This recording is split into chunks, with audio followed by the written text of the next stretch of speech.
The morning mist clung to the towering Douglas firs like a shroud as Sage Greenwood clutched her worn botanical journal, watching the Oregon countryside roll past the train window. Her 9-year-old daughter Fern pressed against the glass, sketching the endless forest, while 5-year-old Oak slept curled against his mother's shoulder. Sage's fingers traced Mike O'Brien's latest letter, his bold handwriting promising a new life at Timber Ridge Camp, where the trees touch the sky and love grows as tall as the ancient cedars. The weight of her father's death still heavy in her heart, she had accepted Mike's proposal not just for security, but because his descriptions of the forest felt like coming home. As the train whistle echoed through the mountains, Sage whispered a prayer to her botanist father's memory, hoping she was making the right choice for her children's future. The timber camp sprawled beneath towering evergreens like a collection of toy buildings, smoke rising from countless chimneys into the crisp mountain air. Sage gathered her children and their meager belongings, her heart racing as she searched the crowd of rough-hewn men for Mike's familiar face, described in his letters. The station platform buzzed with the controlled chaos of logging operation, teams hauling massive logs, men shouting orders, and the distant ring of axes against ancient wood. Fern clutched her mother's skirt, wide-eyed at the sight of men larger than any she'd ever seen, while Oak buried his face in Sage's neck. The air smelled of pine resin, wood smoke, and something else, something acrid and burned that made Sage's stomach clench with unnamed dread. A massive man with gentle eyes approached, his expression grave, and Sage knew before he spoke that her carefully planned future had already begun to crumble. "Mrs. O'Brien." The giant's voice was surprisingly soft as he removed his worn hat, revealing prematurely gray hair. "I'm Tree Thompson, Mike's foreman. I'm afraid I have terrible news." Sage felt the world tilt as Tree explained how Mike had died 3 weeks ago, caught in a forest fire he'd accidentally started while clearing deadfall during an unusually dry spell. The man's weathered hands shook as he described Mike's final hours, how he'd stayed behind to fight the flames while evacuating other workers. His last words, a desperate plea to tell my Sage the trees will grow back stronger. Fern began to cry, understanding enough to know their dreams had turned to ash, while Oak clung tighter to his mother. Tree's eyes filled with tears as he admitted the camp was barely surviving, half the forest destroyed, and the lumber baron, Silas Cutter, circling like a vulture to buy up the damaged land for pennies. Sage stood frozen, her carefully constructed hope crumbling like the charred remains of the forest Mike had died trying to save. Before we continue, leave your like, share our story, and subscribe to the channel. Thank you. The acrid smell of burned forest hit Sage like a physical blow as Tree led them through what had once been Mike's pride, a thriving timber operation nestled in virgin forest, where her intended's letters had described cathedral groves of ancient giants. Now stood a moonscape of blackened stumps and ash, stretching for miles across the mountainside. The few remaining buildings looked pathetically small against the devastation, their walls streaked with soot and smoke damage. Tree explained that half the camp's workers had left after the fire, unable to make a living from the scorched earth, and those who remained were barely scraping by, cutting salvage timber from the fire-damaged trees. As they approached Mike's cabin, now hers by the crude frontier laws of the territory, Sage saw the full scope of the destruction reflected in her children's horrified faces. The forest that was supposed to be their sanctuary had become a graveyard, and she realized they were trapped in a disaster zone with no money to leave and nowhere else to go. Inside the modest cabin that smelled of smoke and loneliness, Sage found Mike's final gifts, detailed maps of the forest before the fire, carefully preserved seed collections, and a journal filled with his observations about sustainable logging practices he'd hoped to implement. Tree watched her read Mike's writings, explaining how the man had been different from other loggers, always talking about taking only what the forest could spare and leaving something for the children of trees. The big man's voice broke as he admitted the fire had started because Mike was trying to clear dangerous deadfall buildup, a consequence of years of logging practices that left forests vulnerable to catastrophic burns.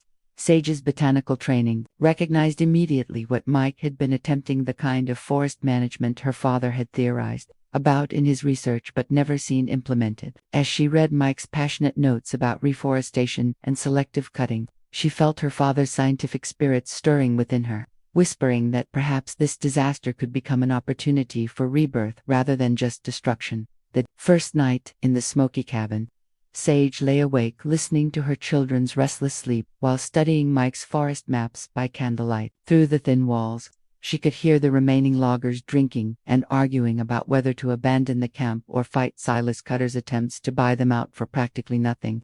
Tree had explained that Cutter wanted to clear-cut the remaining forest and turn the whole area into farmland, destroying what little ecosystem had survived the fire. As her children murmured in their dreams, Sage made a decision that surprised even herself. She would not run from this devastation but would honor Mike's memory and her father's legacy by attempting something no one had tried before, teaching these rough men to heal the forest instead of just harvesting it.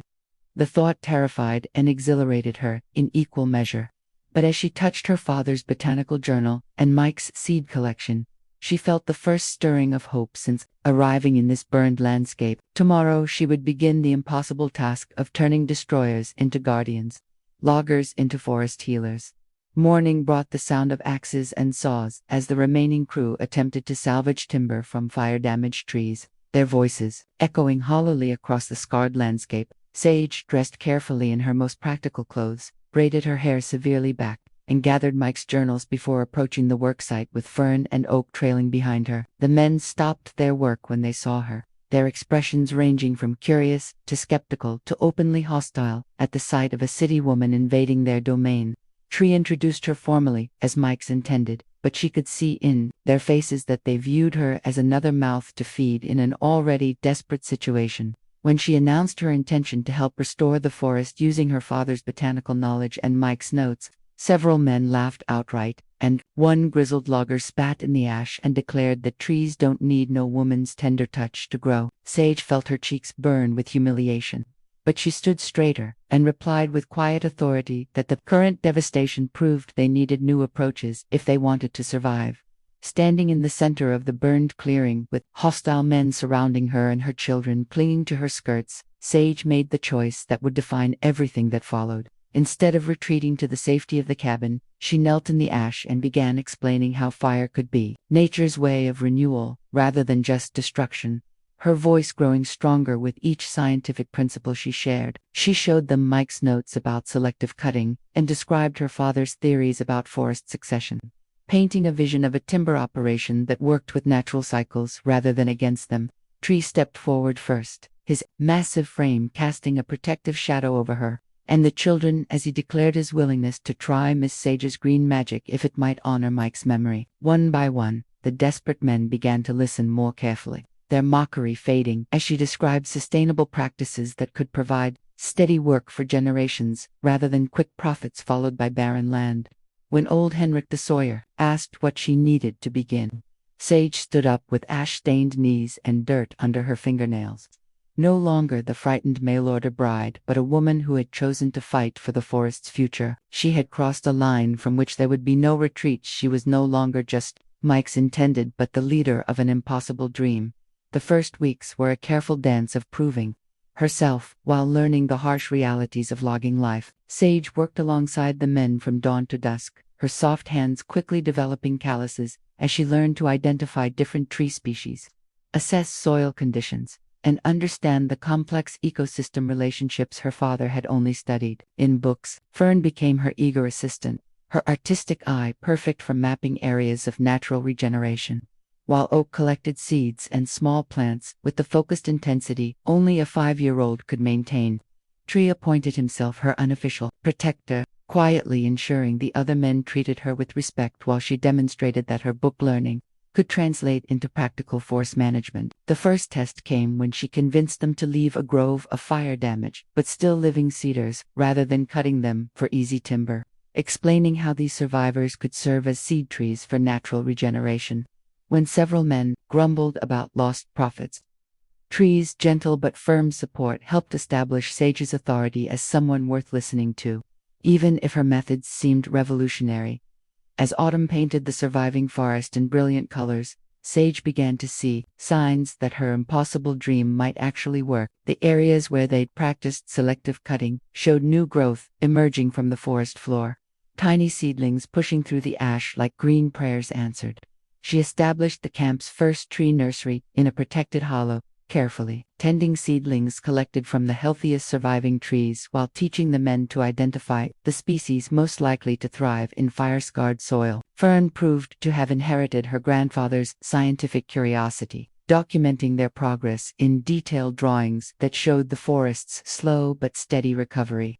Oak's innocent questions often led to important discoveries about which seeds germinated best in different conditions, his childlike wonder reminding the hardened loggers why they were working so hard to heal rather than just harvest. The men began referring to the nursery as Sage's Hope Garden, and she noticed they moved more carefully through the forest, as if they were beginning to see it as something precious rather than just a resource to be exploited. The first real success came when their experimental reforestation plot showed dramatic results that even the skeptical loggers couldn't ignore, where they had planted Douglas fir seedlings using Sage's techniques, creating protective microclimates and ensuring proper spacing for optimal growth. The young trees were thriving while naturally seeded areas showed patchy, struggling growth. Tree gathered the entire crew to witness the difference, his voice filled with wonder as he declared that Miss Sage's magic is making the forest come back stronger than before. The men who had once mocked her now sought her advice on everything, from soil preparation to seed selection, and she found herself becoming not just their teacher, but their hope for a future beyond mere survival. Even the children seemed to grow stronger and happier as they watched the forest respond to their care. Fern's drawings now showing vibrant green growth instead of black devastation. As winter approached, Sage realized she had begun to think of these rough men not as strangers but as family, united in their shared commitment to healing the wounded land that had become their home. The first snow fell like a blessing on their transformed camp, covering the scars of the fire while protecting their carefully planted seedlings through the harsh mountain winter. Sage stood in the doorway of what had once been Mike's lonely cabin, watching Tree teach Oak to identify winter bird tracks while Fern helped the other men repair tools for spring planting. She realized with a shock of recognition that she no longer felt like an outsider looking in. This community of forest healers had become her true family, bound together by their shared vision of regeneration rather than destruction. The special world she now inhabited was one where rough loggers spoke knowledgeably about soil mycorrhizae, where her children played among carefully tended seedlings, and where the ghost of Mike O'Brien seemed to smile through every new green shoot that pushed through the healing earth. As she closed the door against the cold and lit the oil lamp for another evening of planning next season's restoration work, Sage understood that she had found something more precious than the marriage she'd originally sought. She had found her true calling as a guardian of the forest and a creator of sustainable abundance. The burned wasteland had become a laboratory of hope, and she was no longer the desperate widow seeking security but the pioneering scientist her father had always believed she could be. Spring arrived with an explosion of green hope as their carefully tended seedlings burst into new growth, proving beyond doubt that Sage's methods were transforming the devastated landscape. The logging camp had evolved into something unprecedented, a community where conservation and commerce worked hand in hand, where men who once thought only of maximum timber yield now discussed shade tolerance and succession planting with genuine enthusiasm. Tree had become her closest ally and friend, his massive hands surprisingly gentle as he helped transplant delicate seedlings, and his quiet wisdom invaluable in managing the complex personalities of men learning to think like stewards rather than exploiters. Fern had blossomed into a true scientist, her detailed botanical illustrations now decorating the walls of the main lodge where they held evening planning sessions, while Oak's infectious excitement about baby trees had won over even the most hardened loggers. The bond between Sage and her adopted family of forest guardians grew stronger with each passing day, forged in the shared labor of healing wounded land and the growing certainty that they were creating something revolutionary. The success of their reforestation efforts began attracting attention from neighboring camps and timber operations, bringing a steady stream of visitors who came to see the miracle at Timber Ridge, where logged areas were growing back faster and healthier than anyone thought possible. Sage found herself teaching other loggers the principles of sustainable forestry, her confidence growing as she realized her father's theoretical work combined with her practical experience was creating genuine innovations in forest management. The men who had once mocked her now proudly called themselves Sage's Forest Guards, and their devotion to the land had transformed them from a desperate salvage crew into a tight-knit community of skilled craftsmen who took pride in their careful, selective harvesting methods.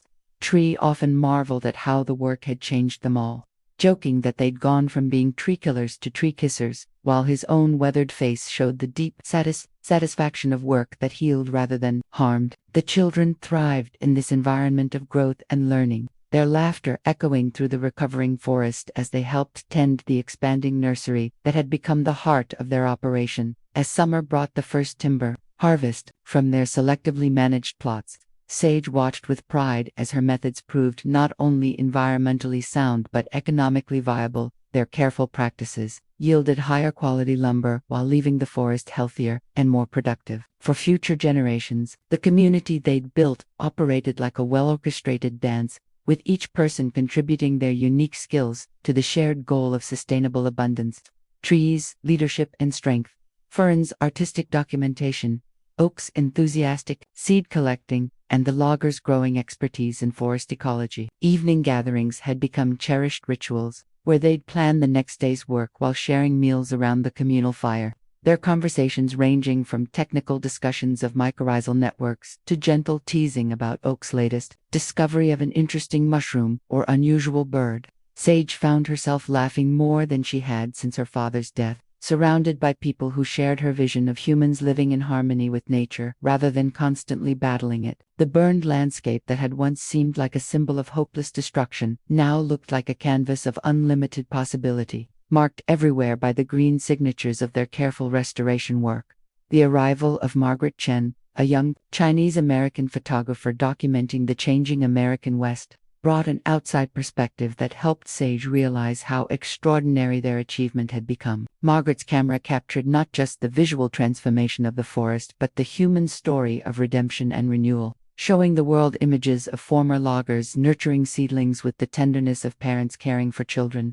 Through Margaret's eyes, Sage saw their community, as others would see it, a revolutionary experiment in cooperative conservation that challenged everything people believed about the relationship between industry and environment. The photographer's visit also brought news from the outside world, including disturbing reports of Silas Cutter's growing interest in their success and his frustrated attempts to understand how a failed timber operation was apparently thriving, while his clear-cut properties struggled with erosion and poor regeneration. Margaret's documentation would later prove crucial in preserving their story, but at the time, she simply seemed like a friendly witness to their daily miracle of forest healing, her presence adding an element of celebration to their ordinary routines of planting, tending, and careful harvesting. As their reputation spread, Sage began receiving correspondence from forestry experts and conservationists across the country who wanted to learn about their techniques, making her realize that their small experiment was part of a larger movement towards scientific forest management. The letters came from university professors, government land managers, and even European foresters who had heard rumors of the revolutionary work happening in the Oregon mountains. Tree would often find her reading these letters by the evening, her face glowing with the excitement of intellectual connection with people who shared her passion for conservation science. The validation from the scientific community gave her growing confidence to document their methods more formally, and she began work on a comprehensive manual that would allow their techniques to be replicated elsewhere.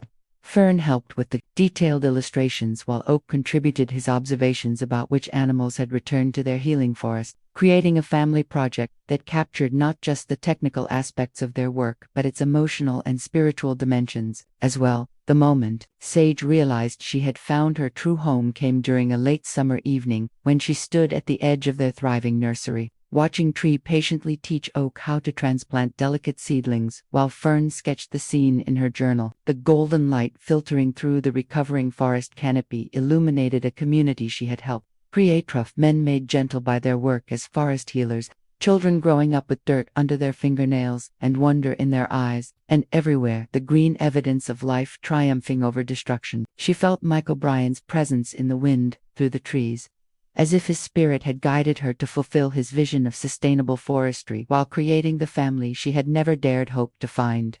When Tree looked up from his work with Oak and smiled at her with eyes full of warmth and unspoken understanding, Sage felt her heart open completely to this place, and these people who had become more precious to her. than the security she had originally sought. The commitment was complete and irreversible. She belonged to this forest and this community as surely as the ancient trees belonged to the mountain soil.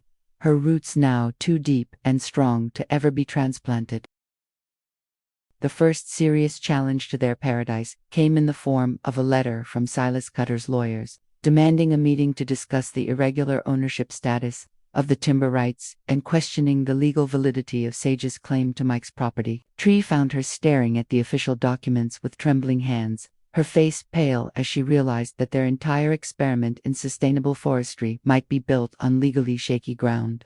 The letter implied that, as an unmarried woman with no blood relation to Mike O'Brien, she might have no legal right to continue operating the timber camp, and that Cutter was prepared to challenge her claim in territorial court. The news sent a chill through the entire community as the men realized their jobs and their shared mission might be threatened by legal technicalities they had never considered. Fern, overhearing the worried conversations, began having nightmares about losing their home again, while Oak clung more tightly to his mother. Sensing the adult's anxiety even if he didn't understand its source, Sage lay awake that night staring at the ceiling, wondering if she had been naive to believe that good intentions and hard work would be enough to protect the life they had built together. Cutter's first visit to the camp was a calculated show of power, arriving with an entourage of lawyers and surveyors in expensive suits that looked absurdly out of place among the working men and growing trees. The lumber baron was exactly what Sage had expected from Tree's descriptions, a hard-faced man in his 60s with calculating eyes that saw only profit potential in every living thing. His dismissive comments about tree huggers playing at forestry making it clear he viewed their conservation work as sentimental foolishness. He walked through their thriving nursery and restored forest plots with obvious disdain, loudly questioning why anyone would waste time growing trees when the existing forest could be harvested immediately for maximum profit. When he offered to buy out their operation for what Tree angrily called slave wages, Sage surprised herself by standing toe-to-toe with the powerful man, her voice steady as she explained that their methods were proving both sustainable and economically superior to his destructive clear-cutting practices. Cutter's laugh was cold and mirthless as he warned her that unmarried women playing at men's work often found themselves with nothing but heartbreak. His words, carrying an implicit threat that made Tree step protectively closer to Sage and her children. The confrontation ended with Cutter's promise to return with legal papers that would settle this matter once and for all. In the days following Cutter's visit, Sage threw herself into documenting their work with renewed urgency, understanding instinctively that their best defense would be proving the scientific and economic validity of their methods. Margaret Chen's photographs became crucial evidence of their success, showing clearly the dramatic difference between their restored plots and the eroded, barren lands left by conventional clear-cutting operations. Tree organized the men to create detailed records of their timber yields, proving that selective harvesting actually produced more valuable lumber over time while maintaining forest health. Their careful documentation becoming a powerful argument for the superiority of sustainable practices. The community rallied around Sage with fierce loyalty, declaring their willingness to fight any legal challenge rather than see their forest family broken up by a greedy outsider. Fern began having nightmares about men in suits taking her away from the forest, while Oak spent his days frantically collecting seeds as if he could single-handedly preserve their nursery against any threat. The approaching legal battle transformed their peaceful community into a fortress of determination. Every person committed to defending not just their livelihoods but their revolutionary way of life. The breakthrough came when Sage discovered a bundle of Mike O'Brien's papers that revealed his formal proposal to the territorial government for establishing the first conservation timber reserve in Oregon, complete with detailed plans for sustainable forestry that matched exactly what they had been implementing. Tree found her crying with relief in Mike's old desk, clutching documents that proved her beloved intended had been far ahead of his time in understanding the need for scientific forest management. The papers included correspondence with territorial officials who had expressed interest in Mike's ideas, as well as preliminary legal frameworks that would have granted special protected status to timber operations that met strict conservation criteria. Most importantly, the documents showed that Mike had legally designated Sage as his partner and heir in all forestry operations. His foresight in protecting her rights, providing the legal foundation they needed to challenge Cutter's claims. When she shared the discovery with the community, the men cheered with joy and relief, understanding that they now had powerful ammunition to fight for their forest paradise. The papers also contained Mike's detailed vision for their future, establishing a school for sustainable forestry, expanding their nursery operations, and creating a network of conservation timber reserves throughout the Pacific Northwest. Armed with Mike's papers and their growing documentation of successful sustainable practices, Sage began building alliances with progressive politicians and conservationists who were becoming increasingly concerned about the environmental destruction caused by unregulated logging operations. Her correspondence with John Muir and other prominent conservationists brought national attention to their work, with influential voices beginning to speak out about the need for forest protection and scientific management. Tree marveled at watching Sage transform from the frightened mail-order bride, who had arrived months ago, into a confident leader who could hold her own in discussions with powerful politicians and wealthy philanthropists. The children adapted to their mother's growing prominence with remarkable grace, Fern becoming an articulate spokesperson for their forest restoration work, while Oak charmed visitors with his encyclopedic knowledge of local plant and animal life. Margaret Chen's photographs appeared in national magazines, showing the world images of their thriving community, and proof that industry and conservation could work together successfully. The momentum was building in their favor, but Sage knew that Cutter would not give up easily, and that their greatest challenges still lay ahead. The support network Sage had built proved crucial when Cutter escalated his campaign by spreading rumors that their operation was a dangerous experiment that threatened the regional timber economy. He used his influence with local newspapers to publish articles questioning the safety of their forest management techniques and suggesting that their success was a temporary illusion that would lead to economic disaster for the entire region. Tree found Sage burning with anger over a particularly vicious editorial that described her as a misguided woman whose sentimental attachment to trees threatened the livelihoods of honest working men, her hands shaking as she drafted responses that combined scientific evidence with passionate defense of their achievements. The community closed ranks even more tightly, with loggers from neighboring camps beginning to visit secretly to learn their techniques. Despite pressure from their employers to stay away from the tree hugger operation, Fern started a correspondence with children from logging families throughout the region, sharing her drawings and observations about forest restoration while building grassroots support among the next generation. The battle lines were clearly drawn between those who saw the forest as a resource to be exploited and those who believed in stewardship and sustainability, with Sage's small community at the center of a much larger struggle for the future of America's wilderness. The crisis exploded when a suspicious fire broke out in their carefully tended nursery during a particularly dry August night, destroying months of painstaking work and threatening to spread to their restored forest plots. Sage stood in her nightgown, watching flames consume thousands of seedlings while Tree and the other men fought desperately to contain the blaze, her heart breaking as she realized that someone had deliberately sabotaged their life's work. The fire had clearly been set multiple ignition points around the perimeter of the nursery, accelerated by what smelled like kerosene, and timed to cause maximum damage during the driest part of the summer when any spark could trigger a catastrophic wildfire. Oak cried inconsolably over his favorite seedlings reduced to ash, while Fern angrily declared that the bad men who hate trees had tried to destroy their forest family. Her childish assessment cutting straight to the heart of what everyone suspected, but couldn't prove. Tree's gentle nature cracked as he surveyed the destruction. His massive fists clenched as he swore to find whoever had committed this act of environmental terrorism against their defenseless plants and the children who loved them. The attack felt personal and devastating, striking at the very heart of their shared mission, while demonstrating that their enemies were willing to use violence to destroy what they couldn't control or understand. In the aftermath of the nursery fire, Sage rallied her community with a determination that surprised even herself, declaring that they would rebuild bigger and better while implementing security measures to protect their work from future sabotage. Tree organized round-the-clock watches over their remaining forest plots, while the other men threw themselves into salvaging what they could from the damaged nursery, their anger at the destruction channeling into fierce protective energy. Margaret Chen returned to document the damage and the community's response, her photographs of Fern and Oak replanting seedlings with tear-stained faces becoming powerful symbols of resilience in the face of destruction.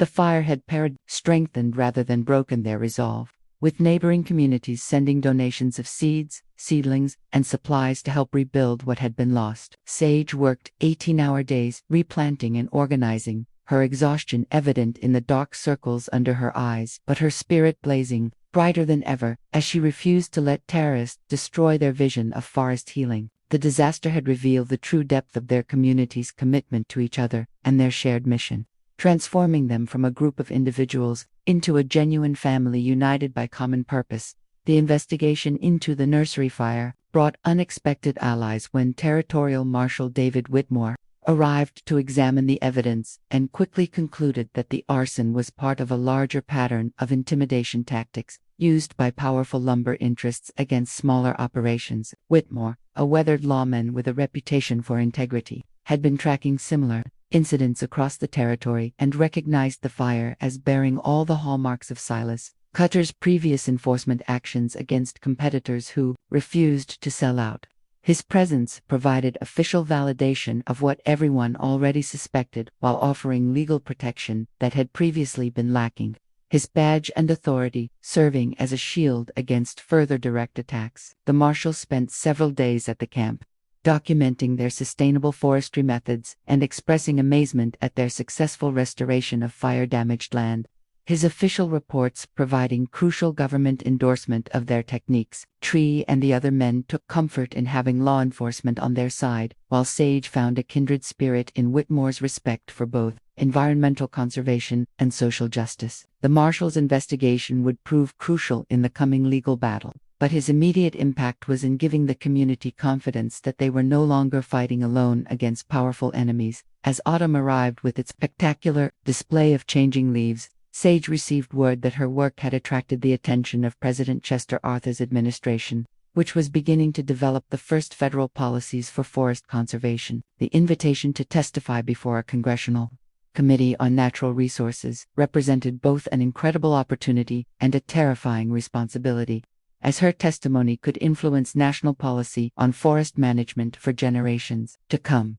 Tree helped her prepare for the journey to Washington, his quiet confidence in her abilities providing strength when she doubted her readiness to speak before powerful politicians about complex scientific concepts. Fern and Oak would travel with her, their presence serving as living examples of how children could grow up learning to be stewards rather than exploiters of natural resources. Their bright intelligence and obvious love for the forest making them powerful advocates for conservation. The entire community contributed to preparing materials for her presentation: detailed charts, photographs, samples of their superior timber, and most importantly, comprehensive documentation of how sustainable practices could be both environmentally beneficial and economically profitable. As the date for departure approached, Sage felt the weight of representing not just their small community but all those who believed that humans could live in harmony with nature rather than constantly battling it. The night before leaving for Boston, Sage walked through their restored forest plots with Tree, marveling at how much the landscape had changed since that first devastating day. When she'd arrived to find only ash and despair, the moonlight illuminated healthy young trees rising from soil that had once seemed lifeless, their growth a testament to the power of careful stewardship and scientific understanding applied with love and dedication. Tree's presence beside her felt solid and comforting, his quiet strength having become as essential to her well-being as the forest itself.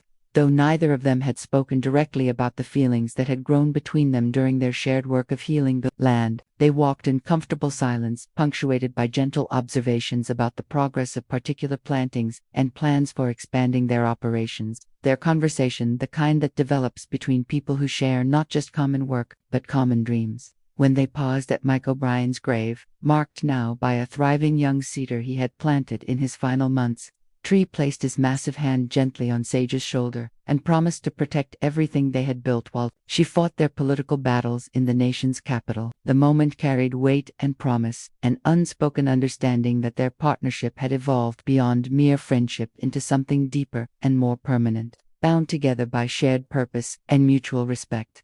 Marshal Whitmore's investigation exposed Silas Cutter's vast conspiracy, deliberate overcutting, and arson to force smaller operators out, buying ruined lands cheap, then reselling to railroads for massive profits. The raid uncovered letters tying him to corrupt officials, lumber barons, and congressmen bribed to oppose conservation.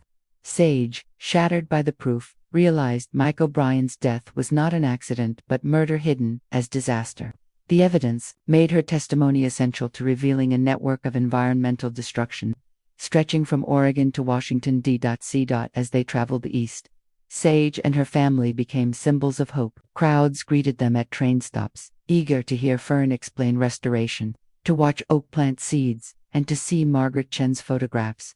Sage grew into a confident public speaker, linking their small experiment to America's larger struggle with nature. By the time they reached the Capitol, they no longer begged for help but offered proven solutions, carrying both tragedy and triumph as their testimonies. Foundation. In Congress, Sage's data and passion stunned legislators expecting sentimentality. She proved sustainable forestry more profitable than clear-cutting, while Fern's illustrations and oak seed collection brought science to life. Whitmore's documents tied Cutter to corruption, shocking Washington into action. Applause erupted when Sage dedicated their work to Mike O'Brien and fallen loggers, catalyzing federal forest reserves, funding for restoration, and Cutter's eventual arrest. Their camp became the model others rushed to follow, shifting the industry toward stewardship. Offered leadership of the new Forest Service. Sage instead chose to remain at Timber Ridge, founding the School of Sustainable Forestry. Together with tree, fern, and oak, she built a training ground for future conservationists, defended it against Cutter's remaining allies, and even survived a massive wildfire by applying their methods. Over time, their forest thrived, their school gained worldwide renown, and their work reshaped national policy. What began with ash and grief grew into a movement of healing, turning Mike O'Brien's sacrifice into a legacy of knowledge, renewal, and love.